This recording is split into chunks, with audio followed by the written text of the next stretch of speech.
Assalamualaikum warahmatullahi wabarakatuh. Selamat pagi anak-anak. Kita berjumpa kembali dalam pelajaran fikih semester genap tentang jual beli. Kemarin kita sudah belajar jual beli, yaitu sampai pada subtema syarat syah jual beli. Sekarang kita akan melanjutkan macam-macam jual beli yang dilarang dan diperbolehkan, kemudian macam-macam khiyar dan hikmah jual beli. Anak-anak, jual beli sudah ada sejak zaman dahulu. Jual beli mengikuti perkembangan seiring pemikiran dan pemenuhan kebutuhan manusia. Macam-macam jual beli yang diterapkan di masyarakat zaman sekarang ini diantaranya adalah jual beli barter, yaitu tukar menukar barang dengan barang yang lain. 2. Money change adalah pertukaran mata uang, contohnya mata uang dolar ditukar dengan rupiah. Yang ketiga, jual beli kontan, yaitu jual beli dibayar secara tunai yang biasa kita lakukan. Yang keempat, jual beli dengan cara mengangsur atau kredit. Yang kelima, jual beli dengan cara lelang, yaitu ditawarkan kepada masyarakat umum untuk mendapatkan harga yang lebih tinggi. Pada zaman sekarang ini, karena teknologi semakin canggih, maka ada juga jual beli online yang pakai HP, itu yang sekarang sudah ngetren ya. Itu tadi macam-macam jual beli.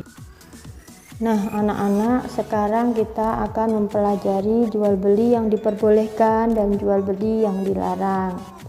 Jual beli yang diperbolehkan adalah jual beli yang sesuai dengan ajaran agama Islam. Cirinya: 1. Telah memenuhi rukun dan syarat jual beli. 2. Jenis barang yang dijual belikan itu adalah halal. 3. Jenis barangnya suci. Yang keempat, barang yang dijual memiliki manfaat. 5.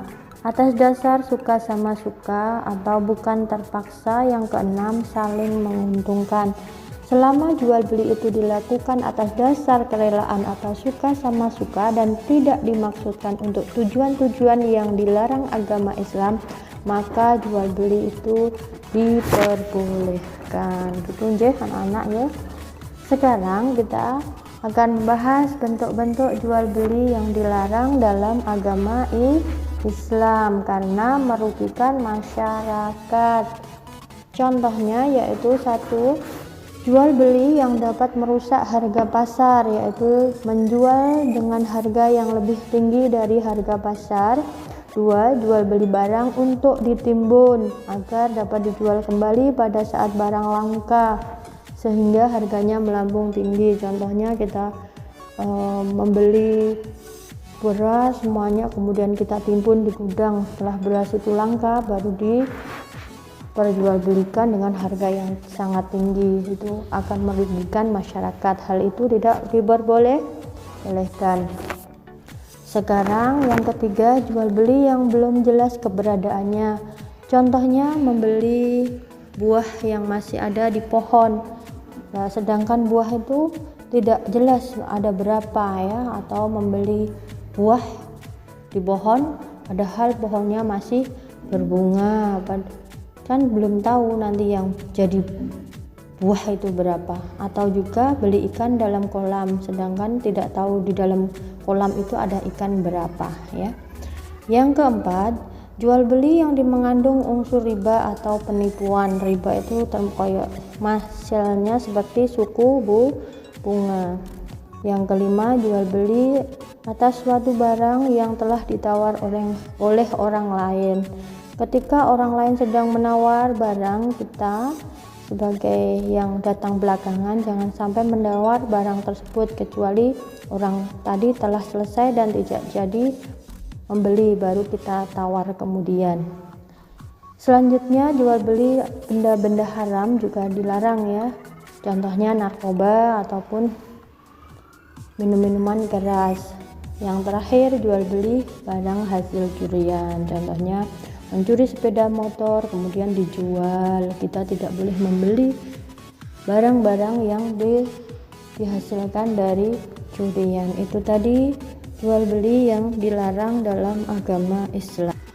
Nah anak-anak, sekarang kita akan membahas barang-barang yang tidak diperbolehkan untuk dijual belikan. Barang-barang yang tidak boleh diperjualbelikan antara lain barang-barang yang secara zatnya haram untuk kita makan maupun minum, misalnya daging babi maupun daging bangkai. Yang kedua, barang yang tidak bermanfaat dan berbahaya, contohnya narkoba dan obat-obatan terlarang. Yang ketiga, barang-barang yang belum jelas keberadaannya. Yang keempat, barang-barang hasil curian. Yang kelima, barang yang dimaksudkan untuk tujuan yang Allah larang, misalnya menjual patung untuk disembah atau menjual senjata untuk menyakiti orang. Itu tadi barang yang tidak boleh diperjualbelikan. Nah sekarang anak-anak, kita akan membahas sebab berikutnya adalah khiyar. Khiyar menurut bahasa artinya memilih yang terbaik. Menurut syara atau istilah, yaitu khiyar adalah hak untuk meneruskan jual beli atau membatalkan jual beli. Maksudnya, baik penjual maupun pedagang diberi kesempatan untuk mengambil keputusan meneruskan jual beli atau membatalkan jual beli. Nah, macam-macam khiyar itu ada 3, yaitu khiyar majlisi, 2 khiyar syara, dan khiyar aibi. Mari kita bahas tentang khiyar majlisi. Khiyar majlisi, majlis berarti tempat ya. Maksudnya hak bagi penjual dan pembeli untuk melakukan akad jual beli atau membatalkan akad jual beli selama kedua belah pihak belum berpisah atau belum berpisah dari tempat akad jual beli.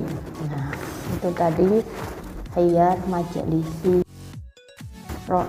Yang hadisnya yaitu al-bai'ani bil khiyar malam yatafarraqal, rawahul Bukhari ya.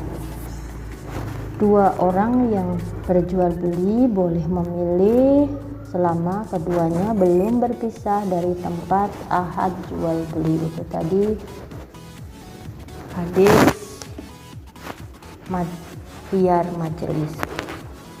Yang kedua, khiyar syarat. Khiyar syarat kata kuncinya berarti syarat ya. Khiyar syarat adalah hak untuk meneruskan atau membatalkan jual beli selama keduanya memiliki syarat-syarat tertentu. Misalnya, ada pembeli bilang seperti ini, Mbak, saya beli baju ini kalau anak saya cocok, kemudian bajunya dibawa pulang, ketika anaknya cocok maka baju itu dibeli, ketika tidak cocok maka baju itu dikembalikan pada penjual. Biasanya khiyar syarat ini berlaku selama 1, 2, atau 3 hari, minimal 1 hari, maksimal 3 hari. Kemudian bila cocok dilanjut, kalau tidak cocok dikembalikan. Itu tadi khiyar syarat ya. Yang ketiga adalah khiyar aibi. Aib berarti cacat, kata kuncinya cacat. Berarti khiyar aibi hak untuk memilih atau meneruskan atau membatalkan jual beli karena adanya cacat atau kerusakan pada barang yang tidak kelihatan pada saat ijab qabul. Itu tadi namanya khiyar aibi, karena adanya cacat pada barang yang akan dibeli.